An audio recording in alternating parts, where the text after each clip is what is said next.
Marco the most violent cinema in India ಅಲ್ಲಲ್ಲ in the world. ಈ ರೀತಿ ಇನ್ಸ್ಟಾಗ್ರಾಮಲ್ಲಿ ಸಿಕ್ಕಾಪಟ್ಟೆ ಹೈಪ್ ಪಡ್ಕೊಂಡಿರೋ ಮೂವಿ ಇದು. 7.4 IMDb ರೇಟಿಂಗ್ ಹೊಂದಿರೋ ಈ ಮೂವಿ ಎಷ್ಟು ಹೈಪ್ ಪಡೆದಿದೆ ಅಂದರೆ ಮೋಸ್ಟ್ ವೈಲೆಂಟ್ ಅಂತಂದು ಸಿಕ್ಕಾಪಟ್ಟೆ ಪಬ್ಲಿಸಿಟಿ ಆಗ್ತಾ ಇದೆ.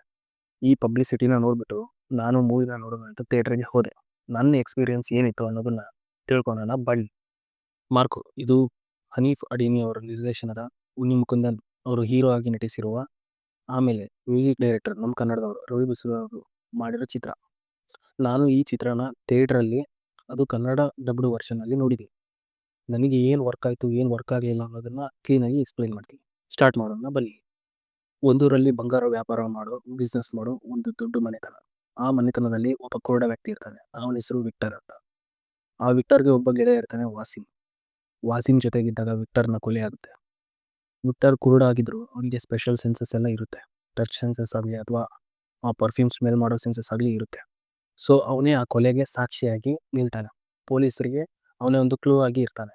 ಸೊ ಇದನ್ನ ತಿಳಿದ ವಿಲನ್ಸು ಅವನ್ನ ಕೊಲೆ ಮಾಡ್ತಾರೆ, ಬರ್ಬರವಾಗಿ ಕೊಲೆ ಮಾಡ್ತಾರೆ. ಸೊ ಈ ಕೊಲೆ ಹೆಂಗೆ ನಡೀತು ಅಂತ ತಿಳ್ಕೊಳಕ್ಕೆ ಅವನ ಫ್ಯಾಮಿಲಿ ಪ್ರಯತ್ನ ಪಡುತ್ತೆ. ಅವನ ಫ್ಯಾಮಿಲಿಯಲ್ಲಿ ಅವನಿಗೆ ಒಬ್ಬ ಅಣ್ಣ ಇರ್ತಾನೆ, ಅವನೇ ಮಾರ್ಕೋ. ಸೊ ಮಾರ್ಕೋ ಅವನ ತಮ್ಮನ ಕೊಲೆ ಮಾಡಿದವ್ರನ್ನ ಕಂಡು ಹಿಡಿತಾನ ಇಲ್ವಾ, ಆ ಟ್ವಿಸ್ಟ್ ಟರ್ನು ಇದೆ ಸ್ಟೋರಿಯ ಪ್ಲಾಟ್. ಇನ್ನು ಇಲ್ಲಿ ನನಗೆ ವರ್ಕ್ ಆಗಿದ್ದು ಬಂದ್ಬಿಟ್ಟು ಸಿನಿಮಾಟೋಗ್ರಫಿ. ಒಬ್ಬಬ್ಬ ಏನು ಸಿನಿಮಾಟೋಗ್ರಫಿ ಕ್ರಿಯೇಟಿವಿಟಿ ಲೆವೆಲ್ ಗುರು. ಆ ಶಾರ್ಟ್ಸ್, ಆ ವಿಜುವಲ್ಸ್ ಆಗಲಿ, ಆ ಎಲಿವೇಶನ್ ಆಗಲಿ ಪಕ್ಕ ವರ್ಕ್ ಆಯಿತು. ಬಹುಶಃ ಮೂವಿ ಟೀಮ್ ಅವ್ರಿಗೆ ಗೊತ್ತಾಗಿದೆ ಈ ಕತೆ ಹೇಗಿದೆ ಏನು ಅಂತ. ಸೊ ಅವರು ಮುಂಚೆನೇ ಡಿಸೈಡ್ ಮಾಡಿಬಿಟ್ಟಿದ್ದಾರೆ, ನಾವು ಕತೆ ಹೆಂಗೆ ಇರಲಿ ಈ ಥರನೇ ತೆಗಿಬೇಕು ಅಂತ ಅವ್ರ ಮೈಂಡಲ್ಲಿ ಕ್ಲಿಯರ್ ಆಗಿದೆ. ಸೊ ಹಾಗಾಗಿ ಈ ಮೂವಿನ ಆ ರೇಂಜಿಗೆ ತೆಗ್ದಿದ್ದಾರೆ. ಇಲ್ಲಿ ಅವ್ರಿಗೆ ಗೊತ್ತು ಕ್ಯಾರೆಕ್ಟರ್ಸ್ ವರ್ಕ್ ಆಗುತ್ತೋ ಬಿಡುತ್ತೋ, ನಾವು ಸಿನಿಮಾಟೋಗ್ರಫಿನ ನೆಕ್ಸ್ಟ್ ಲೆವೆಲಲ್ಲಿ ತೆಗಿಬೇಕು ಅಂತಲೇ ತೆಗ್ದಿದ್ದಾರೆ.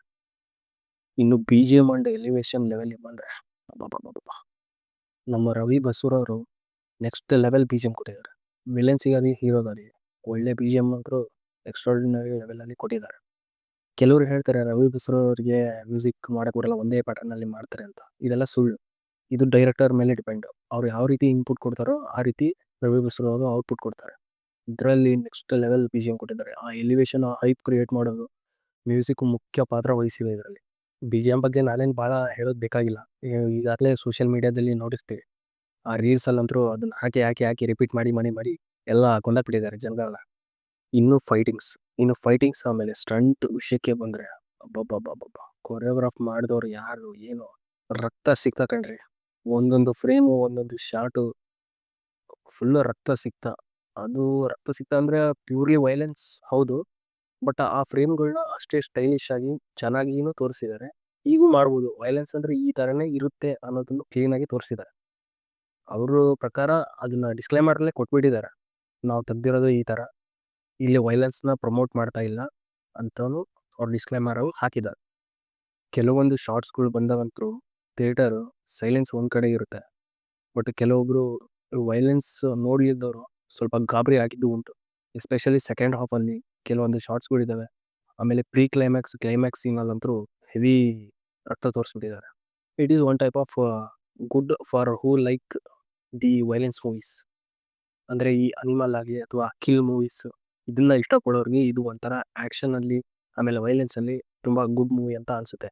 ಬಟ್ ನಾರ್ಮಲ್ ಪೀಪಲ್ಸಿಗಾದರೆ ಅವರು ಹೇಟ್ ಮಾಡ್ತಾರೆ. ಎಸ್ಪೆಷಲಿ ಈ ಮೂವಿನ ಮಕ್ಕಳ ಜೊತೆ ಈವನ್ OTT ಬಂದರೂ ನೋಡಬೇಡಿ, ಯಾಕಂದರೆ ತುಂಬ ಭಯ ಆಗುತ್ತೆ. ಸೊ ಹಾಗಾಗಿನೇ ಇದಕ್ಕೆ A ಸರ್ಟಿಫಿಕೇಟ್ ಕೊಟ್ಟಿರೋದು. ಸೊ ಎಸ್ಪೆಷಲಿ ಯಾಕಂದರೆ ಥಿಯೇಟರ್ನಲ್ಲಿ ಕೆಲವೊಂದು ಸೀನ್ಸ್ನ ಕಟ್ ಮಾಡಿದ್ದಾರೆ, ಬಟ್ OTTಲಿ ಬಿಟ್ಟರೆ ಕಂಪ್ಲೀಟಾಗಿ ಬೇರೆ ಬೇರೆ ಕಟ್ ಮಾಡಿರೋ ಸೀನ್ಸ್ನು ಆ್ಯಡ್ ಮಾಡ್ತಾರೆ. ಸೊ ಹಾಗಾಗಿ ಮಕ್ಕಳ ಜೊತೆ ನೋಡೋಕೆ ಹೋಗಬೇಡಿ. It is strongly not recommended to watch with the childrens. ಇನ್ನು ಈ ಮೂವಿ ಬಿಲ್ಡಪ್ ಆ್ಯಂಡ್ ಎಲಿವೇಶನ್ ಲೆವೆಲಿಗೆ ಬಂದರೆ ಹೀರೋ ಎಂಟ್ರಿ ಇದೆ, ನಾಯಿ ಬಾಯಿನ ಸೀಳ್ಕೊಂಡು ಬರ್ತಾರೆ. ಸೊ ಅಲ್ಲೇ ಅವ್ರದ್ದೊಂದು ಸ್ಟೈಲು ಸ್ವ್ಯಾಗು ಅದನ್ನು ತೋರಿಸಿದ್ದಾರೆ. ಬಿಲ್ಡಪ್ ಚೆನ್ನಾಗಿದೆ. ಆಮೇಲೆ ಮಕ್ಕಳು ಹೇಳ್ತಾರೆ ಅವ್ನು ಯಾವ ರೀತಿ ಫ್ಯಾಮಿಲಿ ಪ್ರೊಟೆಕ್ಟರ್ ಅಂತ. ಆಮೇಲೆ ಬೇರೆ ಬೇರೆ ಕ್ಯಾರೆಕ್ಟರ್ಸ್ಗಳು ಸಹ ಅಲ್ಲಿ ಹೈಪ್ನ ಕೊಡ್ತವೆ, ಅವ್ನು ಯಾವ ರೀತಿ ಫ್ಯಾಮಿಲಿ ಪ್ರೊಟೆಕ್ಟರ್ ಅಂತ ಅಂದು. ಆ್ಯಂಡ್ ಇದ್ರ ಜೊತೆಗೆ ಮ್ಯೂಸಿಕ್ ಕೂಡ ಆ ಪಾತ್ರನ ವಹಿಸಿದೆ, ಅದು ಕೂಡ ಎಲಿವೇಟ್ ಮಾಡ್ತಾ ಹೋಗುತ್ತೆ. ಆ್ಯಂಡ್ ಉನ್ನಿ ಮುಕುಂದ್ ಅವ್ರ ಆ್ಯಕ್ಟಿಂಗು ಸ್ಟೈಲು ಸ್ವ್ಯಾಗ್ ಅದು ತುಂಬ ಇಷ್ಟ ಆಯಿತು. ಆ್ಯಂಡ್ ಈ ಟ್ವಿಸ್ಟ್ಗಳ ವಿಷಯಕ್ಕೆ ಬಂದರೆ ತುಂಬ ಚೆನ್ನಾಗಿ ತೋರಿಸಿದ್ದಾರೆ. ಅಂದರೆ ಏನಾಗುತ್ತೆ ಅಂದರೆ ನಾವು ಥಿಯೇಟ್ರಲ್ಲಿ ನೋಡ್ತಾ ಇರ್ತೀವಿ, ಸೊ ನಮಗೆ ವಿಲನ್ಸ್ಗಳು ಏನು ಮಾಡ್ತಾರೆ ಅಂತ ಗೊತ್ತಾಗುತ್ತೆ. ಬಟ್ ಅಲ್ಲಿರೋ ಕ್ಯಾರೆಕ್ಟರ್, ಹೀರೋ ಕ್ಯಾರೆಕ್ಟರ್ಗೆ ಏನು ಗೊತ್ತಾಗಲ್ಲ. ಸೊ, ಹೀರೋ ಹೆಂಗೆ ರಿಯಾಕ್ಟ್ ಮಾಡ್ತಾನೆ, ಆಮೇಲೆ ಇದರಲ್ಲಿ ಬರೋ ಟ್ವಿಸ್ಟ್‌ಗಳು ಹೇಗಿದೆ ಅಂದ್ರೆ, ಇಂಟರ್ವಲ್ ಒಂದು ಟ್ವಿಸ್ಟ್ ಬರುತ್ತೆ. ಅದು ಸಖತ್ ಇಷ್ಟ ಆಯ್ತು ನನಗೆ. ಆಮೇಲೆ ಕೆಲವೊಂದು ಲಾಂಗ್ ರೇಂಜ್ ಶಾಟ್‌ಗಳಿದಾವೆ. ಸಿಂಗಲ್ ಶಾಟ್‌ಗಳು, ಫೈಟಿಂಗ್ ಶಾಟ್‌ಗಳು ಅದು ತುಂಬಾ ಸಖತ್ತಾಗಿ ಬಂದಿದೆ. ಆಮೇಲೆ ಫೈಟಿಂಗ್ ಸೀನ್‌ಗಳಾಗ್ಲಿ ಅವೆಲ್ಲ ತುಂಬಾ ಚೆನ್ನಾಗಿ ಇಟ್ಟಿದ್ದಾರೆ. ಪ್ರೊಡಕ್ಷನ್ ಅವ್ರು ಒಳ್ಳೆ ಅಮೌಂಟ್ ಅಂತೂ ಖರ್ಚು ಮಾಡಿದ್ದಾರೆ. ಅದರಲ್ಲಿ ಎರಡನೇ ಮಾತಿಲ್ಲ. ಇನ್ನು ಈ ಮೂವಿ ನೆಗೆಟಿವ್ ವಿಚಾರಕ್ಕೆ ಬಂದ್ರೆ, ಈ ಮೂವಿಲಿ ಸ್ಟೋರಿ ಅಂತ ಇದೆ. ಬಟ್ ಅದನ್ನ ಹೆಂಗೆಂಗೋ ಬರ್ಕೊಂಡಿದ್ದಾರೆ ಅಂತ ಅನಿಸ್ತು. ಸ್ಟೋರಿ ಬರೆದಿದ್ದಾರೆ, ಒಂದು ಹೀರೋಯಿಸಂ ಇದೆ, ಒಂದು ಬಿಲ್ಡಪ್ ಇದೆ. ಬಟ್ ನನಗೆ ಕ್ಲೈಮ್ಯಾಕ್ಸು ಅಷ್ಟು ಇಷ್ಟ ಆಗಲಿಲ್ಲ. ಹೀರೋ ಅಂದ್ರೇನು, ಹೀರೋಯಿಸಂ ಏನು ಅಂದ್ರೆ ಏನು ಅನ್ನೋದೇ ಒಂದು ಕ್ವೆಶ್ಚನ್ ಮಾರ್ಕ್ ಆಗಿ ಉಳಿದೋಯ್ತು. ಅವ್ರು ಕೊಟ್ಟಿರೋ ಬಿಲ್ಡಪ್ಪು, ಎಲಿವೇಶನ್ನು ಯಾಕೋ ಸ್ಟೋರಿಗೆ ಕೊನೆ ಕ್ಲೈಮ್ಯಾಕ್ಸಲ್ಲಿ ಅದು ಸರಿಯಲ್ಲ ಅಂತ ಅನ್ಸ್ಬಿಡ್ತು. ಇನಿಷಿಯಲಿ ಮೂವಿ ಸ್ಟಾರ್ಟ್ ಆದಾಗಿಂದಾನು ಏನು ಹೇಳ್ಕೊಂತ ಬರ್ತಾರೆ, ಅವನು ಫ್ಯಾಮಿಲಿ ಪ್ರೊಟೆಕ್ಟರ್ ಅಂತ ಹೇಳ್ಕೊಂತ ಬರ್ತಾರೆ. ಬಟ್ ಕ್ಲೈಮ್ಯಾಕ್ಸಲ್ಲಿ ಬಂದ್ಮೇಲೆ ಅವನು ಒಂದು ಸಿಚುವೇಷನಲ್ಲಿ ಇದ್ದಾನೆ. ಆ ಸಿಚುವೇಷನ್ನಲ್ಲಿ ಅವನಿಗೇನು ಮಾಡೋಕ್ಕಾಗ್ತಿಲ್ಲ, ಅವನ ಕೈಯಲ್ಲಿ ವಿಲನ್ಸ್ ಎಲ್ಲಾರನ್ನೂ ಸಾಯಿಸ್ತಾ ಇದ್ದಾರೆ. ಬಟ್ ಅವನಿಗೆ ರಿಯಾಕ್ಟ್ ಮಾಡೋಕ್ಕಾಗಲ್ಲ. ಓಕೆ, ಇದನ್ನ ಒಪ್ಕೊಳ್ಳೋಣ. ಬಟ್ ಹೀರೋಯಿಸಂ ಅಂದ್ರೇನು? ಸೊ ಅವ್ನು ಲಾಸ್ಟ್ ವಾಪಸ್ಸಿಗೆ ಬಂದು ಹೊಡಿಬೇಕು. ಬಂದು ಹೊಡಿತಾನೆ. ಬಟ್ ಹೆಂಗೆ? ಇಮಿಡಿಯೇಟ್ 5-10 ಮಿನಿಟ್ಸಲ್ಲಿ ಎಲ್ಲರೂ ಸತ್ತ ಮೇಲೆ ರೆಡಿಯಾಗಿ ಬಂದು ಹೊಡಿತಾನೆ. ಅದು ನನಗೆ ಇಷ್ಟ ಆಗಲಿಲ್ಲ. ರಿವೆಂಜ್ ಅಂತಂದು ತೋರಿಸ್ಕೊಂತ ಬರ್ತಾರೆ. ಅಲ್ಲಿ ರಿವೆಂಜ್ ಏನಾಯಿತು? ಅಟ್ಲೀಸ್ಟ್ ಅವ್ನು ಅಲ್ಲೇ ಹೊಡೆದಿದ್ರೆ ಅವ್ನ ಫ್ಯಾಮಿಲಿ ಉಳಿತಿತ್ತು.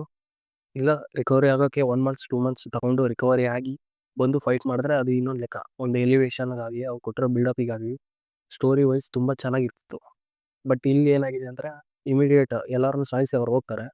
ಅವ್ರ ಹಿಂದೆ ಒಂದು ನಾಯಿ ಹೋಗುತ್ತೆ, ಅವ್ರು ಸಾಕಿರೋ ನಾಯಿ. ಅದು ವಾಪಸ್ ಬಂದು ಲೊಕೇಶನ್ ನೋಡಿ ಬಂದಿದ್ದೀನಿ ಅಂತ ಕನ್ವೆ ಮಾಡುತ್ತೆ. ಇವ್ನು ಇಮಿಡಿಯೇಟಾಗಿ ಹೋಗ್ತಾನೆ, ಹೇರ್ ಕಟ್ಟು ಟ್ರಿಮ್ಮು ಮಾಡ್ಕೊತಾನೆ, ಸೂಟ್ ಬೂಟ್ ಹಾಕೊಂಡೋಗಿ ಎಲ್ಲರೂ ಹೊಡಿತಾರೆ. ಈ ಪಾಯಿಂಟ್ ಇಷ್ಟ ಆಗಲಿಲ್ಲ. ಆ್ಯಕ್ಚುಲಿ ಅಲ್ಲಿ ಅವನಿಗೆ ಆಗಿರೋ ಪೇಯ್ನು ಅವ್ನು ರಿಕವರಿ ಆಗಬೇಕು. ಅದೇನೋ ಆಗಿಲ್ದಂಗೆ ಕ್ಲೈಮ್ಯಾಕ್ಸ್ ಮುಗಿಸ್ಬಿಟ್ರು. ನನಗೆ ಈ ಒಂದು ವಿಚಾರ ತುಂಬ ಇಷ್ಟ ಆಗಲಿಲ್ಲ. ಇನ್ನು ಎಲಿವೇಶನ್ ಬಂದರೆ ಅನ್ನೆಸೆಸರಿ ಆಗಿ ಎಲಿವೇಶನ್ ಕೊಟ್ಟಿದ್ದಾರೆ ಕೆಲವೊಂದು ಮೂಮೆಂಟಲ್ಲಿ. ಸೊ ಇಲ್ಲಿ ಕ್ಯಾರೆಕ್ಟರ್ ಏನು ಡಿಫೈನ್ ಮಾಡ್ತಿದೆ ಅನ್ನೋದು ಅಷ್ಟು ಕ್ಲಿಯರಾಗಿ ಗೊತ್ತಾಗಲ್ಲ. ಆಮೇಲೆ ಕ್ಯಾರೆಕ್ಟರ್ಸ್‌ನ ಒಂದು ಡಿಫರೆಂಟ್ ರೀತಿಯಲ್ಲೇ ಬರ್ಕೊಂಡಿದ್ದಾರೆ. ಎಷ್ಟೊಂದು ಕ್ಯಾರೆಕ್ಟರ್ಸ್ ಅಷ್ಟು ಕ್ಲಿಯರಾಗಿ ಕನೆಕ್ಟ್ ಆಗಲ್ಲ. ಮಧ್ಯದಲ್ಲಿ ಆ ಒಂದು ಲವ್ ಟ್ರ್ಯಾಕ್ ಬರುತ್ತೆ. ಅದು ಯಾಕೆ ಇಟ್ರು, ಸ್ಟೋರಿನಾರ ಯಾವ್ದಕ್ಕೆ ಬರ್ಕೊಂಡ್ರು, ಅದೆಲ್ಲೂ ಕನೆಕ್ಟೇ ಆಗಲಿಲ್ಲ. ಆಮೇಲೆ ಫೈಟಿಂಗ್ ವಿಚಾರಕ್ಕೆ ಬಂದರೆ ಅವರು ಕ್ಲಿಯರ್ ಕಟ್ಟಾಗಿ ಥಿಂಕ್ ಮಾಡಿಬಿಟ್ಟಿದ್ದಾರೆ ಮೂವಿ ಹಿಂಗೆ ಮಾಡಬೇಕು ಅಂತಂದು. ಬರೀ ವೈಲೆನ್ಸ್ ಸಿಕ್ಕಾಪಟ್ಟೆ ಹೆವಿಯಾಗಿ ವೈಲೆನ್ಸ್ ತೋರಿಸಿದ್ದಾರೆ. ಆ ಕ್ಲೈಮ್ಯಾಕ್ಸು, ಪ್ರೀ ಕ್ಲೈಮ್ಯಾಕ್ಸಲ್ಲಂತೂ ನೋಡೋಕ್ಕಾಗಲ್ಲ. ನಾನು ನಾರ್ಮಲ್ ಆಗಿ ಫ್ಯಾಮಿಲಿ ಮೂವೀಸ್ ಆಗಲಿ ಅಥವಾ ಮಾಸ್ ಮೂವೀಸ್ ಎಲ್ಲ ನೋಡ್ತೀನಿ. ಬಟ್ ಈ ರೇಂಜಿಗೆ ವೈಲೆಂಟ್ ಆಗಿರೋ ಮೂವಿ ಯಾವತ್ತೂ ನೋಡಿದ್ದಿಲ್ಲ. ಅದು ಥಿಯೇಟ್ರಲ್ಲೇ ಎಕ್ಸ್ಪೀರಿಯನ್ಸ್ ಮಾಡಿದ್ದು ಸ್ವಲ್ಪ ಅರ್ಗಿಸ್ಕೊಳಕ್ಕಾಗಲಿಲ್ಲ ನನಗೆ. ಇದಿಷ್ಟು ಈ ಮೂವಿದು ನೆಗೆಟಿವ್ಸ್ ಅಂತ ಹೇಳ್ಬೋದು. ಸೊ ಟೋಟಲ್ ಆಗಿ ಹೇಳ್ಬೇಕಂದ್ರೆ ಈ ಸೋಷಿಯಲ್ ಮೀಡಿಯಾ ಹೈಪು ಎಲ್ಲವೂ ನೋಡಿ ಕೆಲವೊಂದು ಟೈಮ್ ಹೋಗೋದು ತಪ್ಪು ಅಂತಾನೂ ಅನಿಸುತ್ತೆ. ಆಬ್ವಿಯಸ್ಲಿ ಸಿನಿಮಾಟೋಗ್ರಫಿ ಎಲ್ಲ ಚೆನ್ನಾಗಿದೆ, ಫೈಟಿಂಗ್ ಸೀನ್ಸ್ ಆಗಲಿ ಎಲ್ಲ ಚೆನ್ನಾಗಿದೆ, elevations, twist and turns, BGM ಆಗಲಿ, ಮ್ಯೂಸಿಕ್ ಆಗಲಿ ಸಿಕ್ಕಾಪಟ್ಟೆ ಚೆನ್ನಾಗಿ ಮಾಡಿದ್ದಾರೆ. ಇದರಲ್ಲಿ ಟಾಪ್ ನಾಚ್ ಇದೆ.